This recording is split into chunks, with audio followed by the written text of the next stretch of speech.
Les femmes secrétaires générales de section de Cocody s'arment pour la victoire du PDCI-RDA en 2025 avec Tidiane Thiam.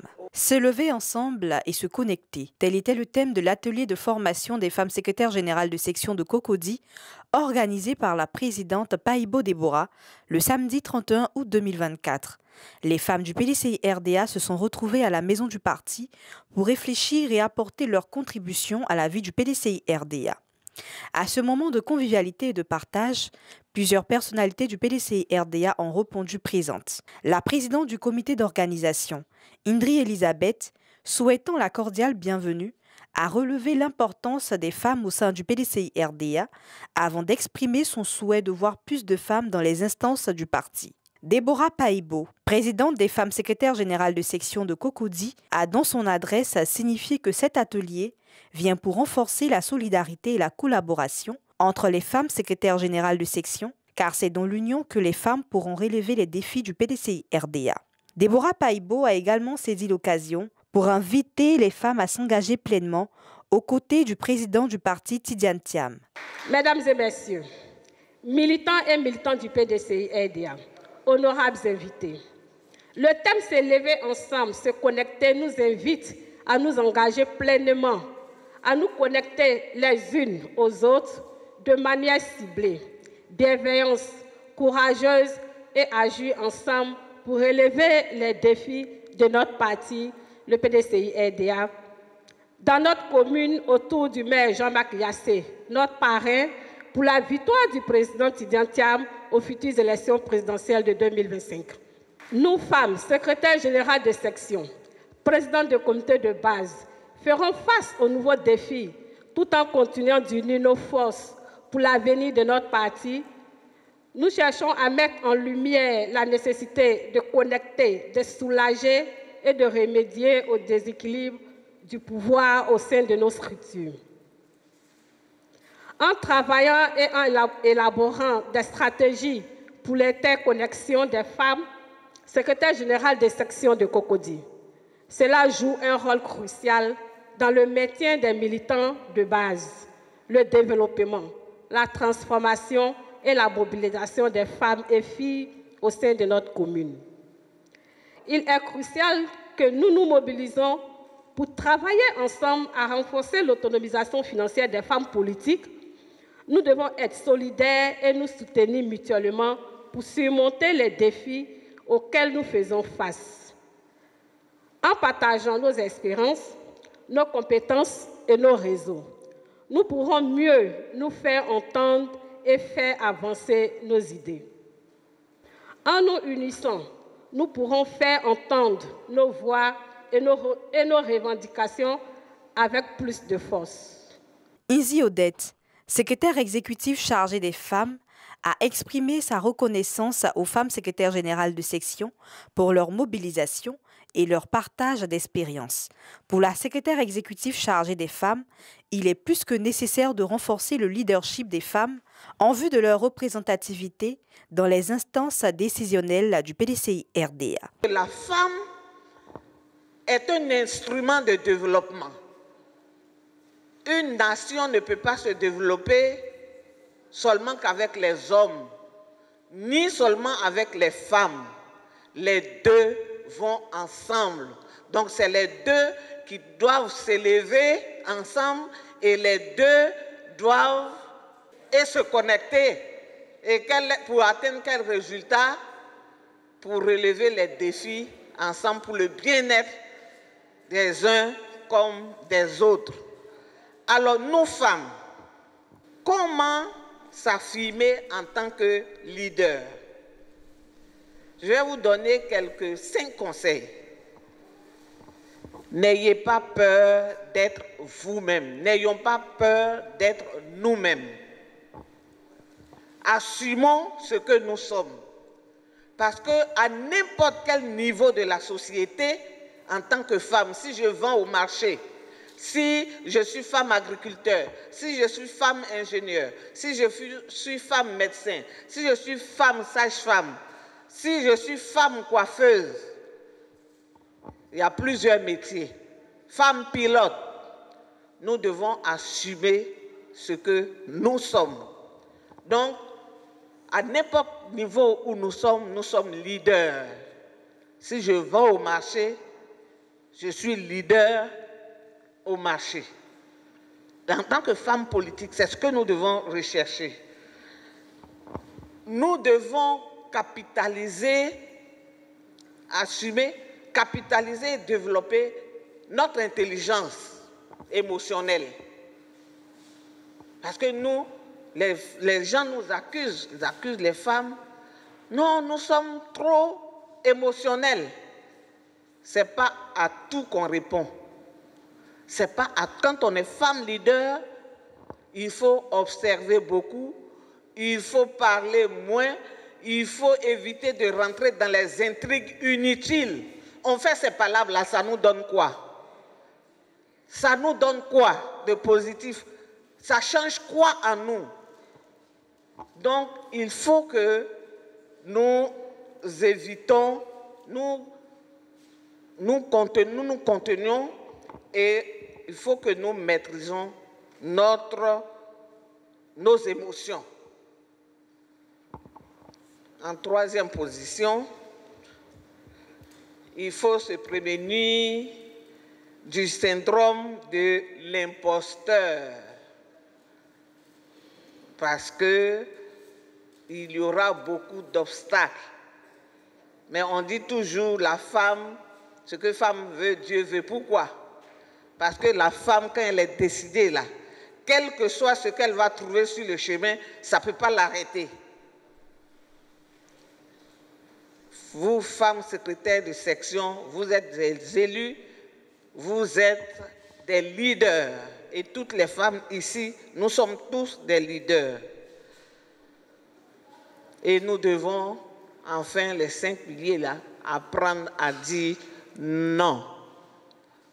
Il ne faut pas que nous soyons utilisés comme des chiens de garde. Et puis, quand il s'agit de récolter les fruits, on est toujours derrière. Donc aujourd'hui, femmes secrétaires de section, je vous ai donné quelques éléments du programme du président Tidiane Thiam. Nous devons nous saisir de son programme pour aller sur le terrain. Et pour réussir, pour gagner, il faut que nous, en tant que mères, nous devons convaincre nos enfants à être sur les listes électorales. Nous devons convaincre nos maris. S'ils sont déjà sur les listes électorales, il faut les convaincre pour aller voter. Nos enfants qui sont majeurs, qui ne sont pas, qui sont pas sur les listes électorales, nous devons les convaincre. Nos parents qui sont en brousse là-bas, en basse-côte, nous devons, ceux qui n'ont pas de papier, nous devons les convaincre pour avoir leur papier. Et particulièrement, nous, secrétaires de section femmes, nous devons contribuer au maillage. Le maillage, ça vous a été expliqué ici, pour que nous puissions surveiller nos bureaux de vote. En sa qualité de représentant du vice-président du PDCI-RDA, Jean-Marc Yassé, parrain de l'activité, Ange Dagaré Dasso a pris la parole. Il a salué cette belle initiative qui témoigne de la vitalité du parti.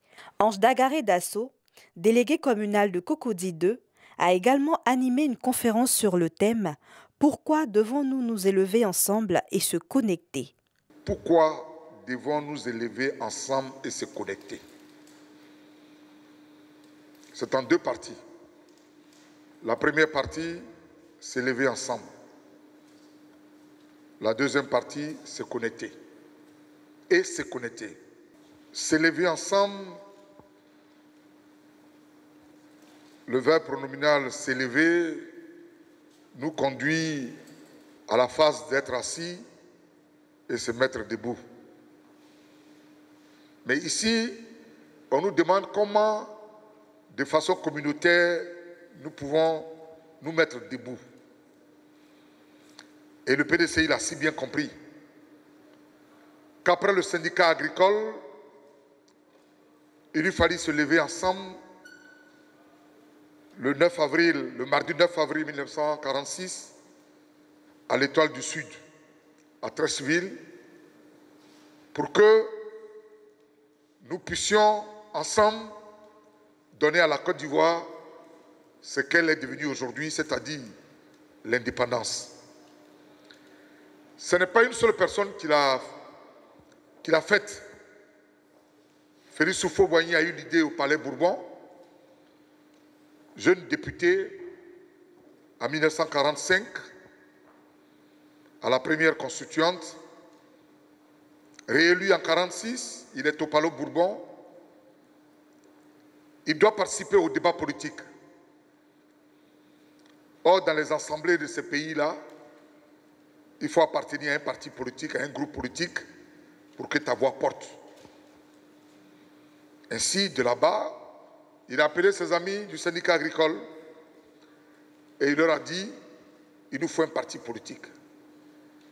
Ainsi, ses amis du syndicat agricole et d'autres Ivoiriens, et même des expatriés, se sont mis ensemble pour s'élever contre l'injustice coloniale, s'élever contre les travaux forcés, s'élever contre tout ce qui ne rentrait pas dans la dignité, dans l'émancipation de l'homme ivoirien, en particulier de l'homme africain. Regardez le tableau qui est derrière vous, faites derrière vous carrément, hein, quand je dis derrière vous, voilà. Vous voyez le tableau qui est là? Ce sont les fondateurs. Et quand vous regardez les fondateurs, c'est toutes les ethnies et même les expatriés, c'est-à-dire les Sénégalais, les Maliens, les Libanais qui étaient en Côte d'Ivoire, se sont associés aux grands planteurs, à tous ceux qui étaient les amis du Houphouët-Boigny, ses compagnons au syndicat agricole, et ensemble, ils se sont levés pour créer le PDCI-RDA. Nous devons nous lever ensemble. Nous devons être debout pour lutter pour le retour du PDCI-RDA qui, injustement, a été sacrifié sous l'autel des intérêts, des ambitions des gens qui étaient pressés. La deuxième partie, se connecter, c'est quoi? C'est se souder les coudes. C'est se reconnaître un. C'est se brancher les uns les autres. On dit, est-ce que tu es connecté sur ton portable? Ça veut dire que tu as des passes unités. Soit c'est par le Wi-Fi, soit c'est parce que tu as acheté des unités qui te donnent des passes et que tu te connectes. Mais tu te connectes pas pour toi-même. Tu te connectes par rapport à Roger. Et j'appelle Roger parce que Roger et moi, nous sommes connectés parce qu'il est connecté. Donc, être connecté en politique, c'est d'abord de partager les mêmes idéaux. Je suis PDCI, tu es PDCI, nous sommes PDCI. C'est ça qui nous unit d'abord. Que tu sois Bété, que tu sois Koulango, que tu sois Abron, que tu sois de l'Est, de l'Ouest, du Centre, du Nord ou du Sud, ce n'est pas ça qui est important. Qu'est-ce que tu peux apporter au PDCI-RDA en te connectant à moi? Pourquoi et comment s'engager en politique? Tel était le thème à développer par l'honorable Bredoumi Soumaïla, secrétaire exécutif en chef adjoint chargé de la communication, porte-parole du PDCI-RDA. Selon Bredoumi Soumaïla, les femmes du PDCI-RDA doivent se faire valoir par le travail et le savoir-faire, tout en gardant en mémoire les valeurs cardinales qu'incarne le PDCI-RDA, que sont le dialogue, l'amour et la paix. Le porte-parole du PDCI-RDA a aussi exhorté les femmes à s'engager résolument dans l'union autour du président Tidiane Thiam pour que vive le PDCI-RDA. Pourquoi et comment s'engager en politique? Pourquoi? Pour quelles raisons? C'est un adverbe pourquoi. Comment? De quelle manière? Avec quels moyens? S'engager en politique. La politique, c'est l'organisation et l'exercice du pouvoir dans une société organisée. S'engager, c'est s'aventurer, c'est mêler. Vous voyez, quand vous voyez Mme Zi, elle est engagée. Vous, vous êtes engagé. Aujourd'hui, samedi, il y a des gens qui sont en train de célébrer des mariages. D'autres sont en train de s'organiser dans la famille. Mais vous avez décidé de donner priorité au PDCI-RDA en étant ici. Applaudissez-vous. C'est ça, s'engager. Donc, pourquoi s'engager en politique? Mesdames et messieurs, je voudrais dire qu'on s'engage en politique. Je vais essayer d'aller en français facile. pour faire la politique. Parce qu'à un moment donné, comme la politique, c'est relatif à l'organisation et à l'exercice du pouvoir dans une société organisée, on dit, mais moi, là, je constate des choses qui ne sont pas conformes à mes idéaux. Donc, je vais décider de me révolter contre moi-même pour que les choses marchent bien. S'engager donc autour d'un idéal. Le président Houphouët-Boigny était un médecin, il était un agriculteur, il était un chef. Et à un moment donné, il a constaté des injustices dans le milieu agricole. Et à un moment donné, il s'est révolté, il a dit, on nous a trop volé. Voilà d'où est parti le RDA. Il a créé donc le syndicat agricole africain, qui s'est mieux plus tard en Rassemblement démocratique africain, dont le PDCI RDA est la section Côte d'Ivoire. Pourquoi on se révolte par rapport à ce qu'on dit, il faut que ça change. Comme aujourd'hui, après des années dans l'opposition, on est tous mobilisés, tous ensemble pour dire, il faut que ça change. Voilà comment on s'engage. On s'engage d'abord à partir de son milieu familial.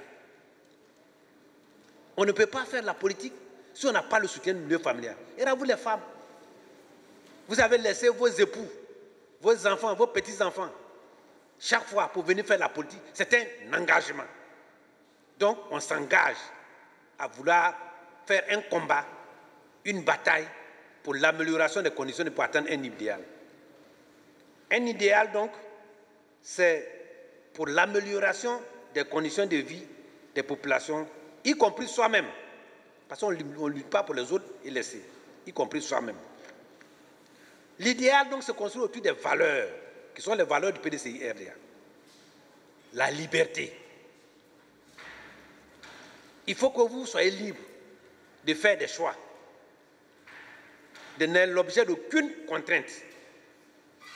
La liberté civile, la liberté de circulation, la liberté de culte. Vous êtes libre d'être chrétien, catholique, animiste, bonsoniste. La liberté de penser, la liberté économique. Il faut que vous soyez libre. Les femmes se battent pour prendre leur autonomie financière, se battent pour la liberté économique. La liberté collective, c'est-à-dire association, presse, réunion, syndicale, etc. Il faut que vous luttez pour ça. Ce sont des valeurs au cours desquelles le PDCI-RDA lutte et que vous devez lutter. Ce sont les raisons. Pourquoi vous voulez lutter pour avoir cela? La justice, le respect du droit et de l'équité. On s'engage pour la démocratie.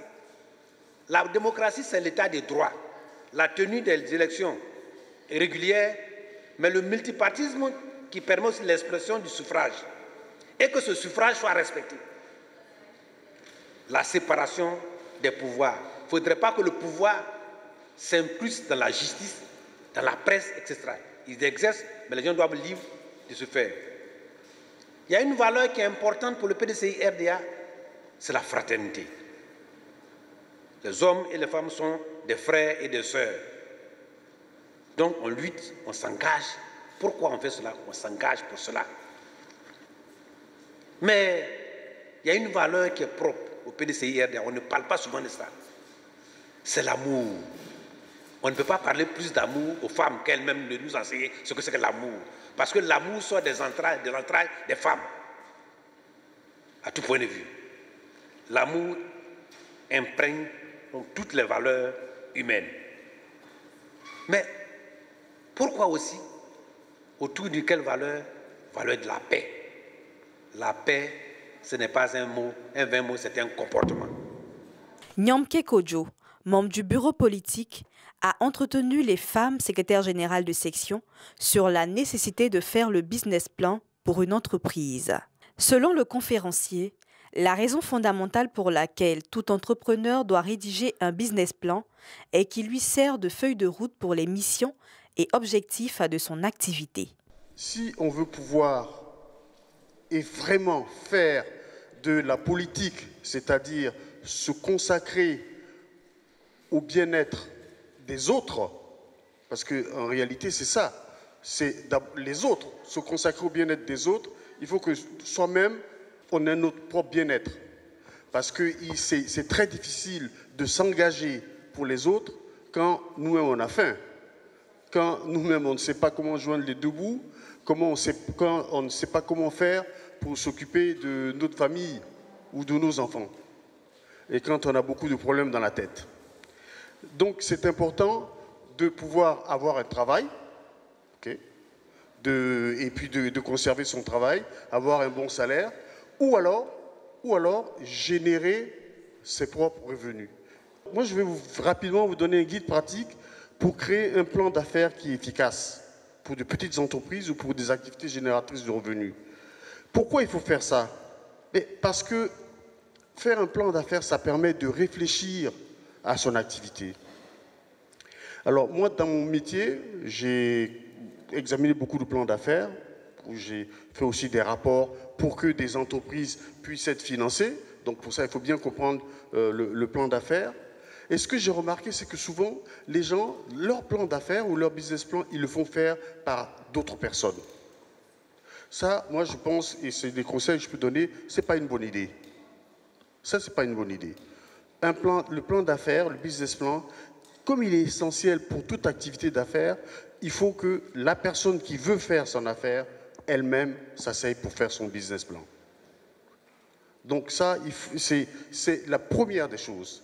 Si tu le fais faire par quelqu'un d'autre, si c'est quelqu'un qui vient le faire pour toi, il y a forcément des choses que tu vas rater. Et puis lorsque tu vas faire ton affaire, tu vas avoir des difficultés. C'est bien aussi de faire un plan d'affaires parce que ça sert de feuille de route. Ça te permet de bien définir ta vision, ta mission et les objectifs de ton activité. Ça permet aussi surtout de présenter le projet à des investisseurs potentiels, à des gens qui vont peut-être apporter de l'argent. Parce que pour faire des affaires, il faut de l'argent. Les affaires, c'est un moyen de multiplier de l'argent. Donc si tu n'as pas de l'argent au départ, ben, tu ne peux pas multiplier quelque chose que tu n'as pas. Et enfin, faire le plan d'affaires, ça permet de prévoir et de définir, identifier les opportunités qu'on peut avoir. Nous sommes tous ici en politique, nous sommes tous du PDCI RDA. Moi, j'ai une section. Et ce que je dis à mes comités de base, j'ai dit, mais on est ensemble. On est ensemble, c'est vrai, on fait la politique, mais on peut être ensemble aussi pour faire autre chose. Moi, je peux faire des affaires et vous pouvez être mes clients. Ou inversement. Si vous avez quelque chose à vendre, mais il faut m'en parler. Parlez-en déjà au niveau de la section, au niveau du comité de base, pour que nous, on puisse évoluer ensemble. Cette journée de formation et de partage a été également marquée par la remise de diplômes aux participantes. Ce moment a marqué le clou de la cérémonie.